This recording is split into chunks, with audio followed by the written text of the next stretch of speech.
Hello guys, কেমন আছো তোমরা সবাই? আশা করছি অনেক ভালো আছো। আর আমরাও এখন ভালো আছি। আর আমরা এখন মামা বাড়িতে চলে এসেছি, মানে সন্দেশ মামা বাড়িতে চলে এসছে। তো মামা বাড়িতে ও সোমবার এসছে, আর আজ হচ্ছে শুক্রবার। আমি ভিডিওটা এডিট করছি। এসে থেকে আমি তেমন ব্লগ করতে পারিনি, কারণ ওর শরীরটা খুবই খারাপ ছিল। এখানে এসেই আমাকে ডাক্তারের কাছে ছুটতে হয়েছিল।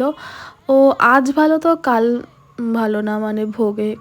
তো এরকম বাচ্চাদের তো সব বাচ্চাদের লেগে থাকে, আর ওয়েদারও চেঞ্জ হচ্ছে, ওই জন্য ওর একটু শরীরটা খারাপ হয়ে গেছিলো।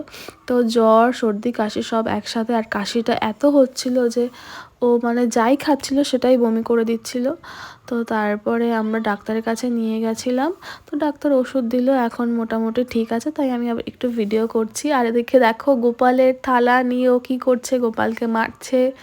ওকে যতবার বলা হয় এটা ভাই ভাই আদর করবে, ও ঠিক সেই গোপালের কাছে গিয়ে গোপালের খাবার নিয়ে নেবে, খাবার জল ফেলে দেবে, এইসব করবে। সব ভালো করে দাও, আমার সব ভালো করে দাও, আমার সব ভালো।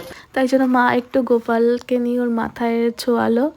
আর নিয়ে দেখো ওই যে ধূপকাঠি নিয়ে এদিক ওদিক ঘুরে বেড়াচ্ছে। সন্দেশের শরীর এতটাই খারাপ ছিল যে আমরা মানে খুব ভয় পেয়ে গেছিলাম। মানে জ্বর কিছুতেই সারছিল না। জ্বর 12 ঘন্টা একবার করে আসছিল, টানা 1 সপ্তাহ জ্বর ছিল, সর্দি কাশি ছিল, মানে কমছিলই না। ওই জন্য তো এখানে যে ডক্টরকে দেখাই, ডক্টর শাশ্বতী ম্যাম, মানে আমি যেখানে অ্যাডমিট ছিলাম, মানে ও যেখানে হয়েছে আর কি, রিভাইভ নার্সিংহোমে, সেখানে ফার্স্ট মানে ওকে যে ডাক্তার দেখে ওনার কাছেই আমি নিয়ে গেছিলাম। তো ওনার কাছে গেলেই ও মানে একটু সুস্থ হয়ে যায়, মানে ওনার চেম্বারে গেলেই ও হাফ সুস্থ হয়ে যায়। তো ওনার ওষুধ খেয়ে এখন ভালো আছে। আর এই যে দুষ্টুমি করে বেড়াচ্ছে। আর তারপরে ব্যাপারটা কী বলো তো, আমার শ্বশুরবাড়ি এত দূরে, এবার অত দূর থেকে আসতে গেলে আমাদেরই একটা শরীর মানে মানে আমরা টায়ার্ড হয়ে যাই ভীষণই, আর ভালো লাগে না কিছু। তো ও তো বাচ্চা মানুষ, তো ওর তো একটু হবে, তার উপরে একটু শরীরটা খারাপ ছিল, তাই জন্য আর একটু মানে বেশি ভাড়াভাড়ি হয়ে গেছে।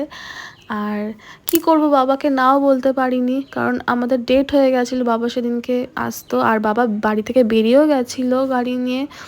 আর তখন মাঝ রাস্তায় না বললে বা কী করে হতো, তাই আমরা মানে ভাবলাম যে না, সেরকম তো ওর ঠান্ডাটা লাগেনি, জ্বর যখন নেমে গেছে তখন আর কিছু হবে না, ওই বলেই তো বেরিয়ে এসেছি। তো রাস্তায় একটু গা গরম হচ্ছিলো, তো আমরা থার্মোমিটার দিয়ে চেক করলাম যে 100 হয়েছে।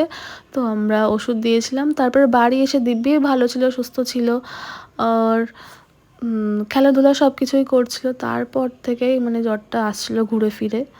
তো এখন ঠিক আছে। আর এদিকে মা দেখো ভাইদের ব্লগ দেখছে, আর সাথে ইনিও দিদুর কোলে বসে দেখছে।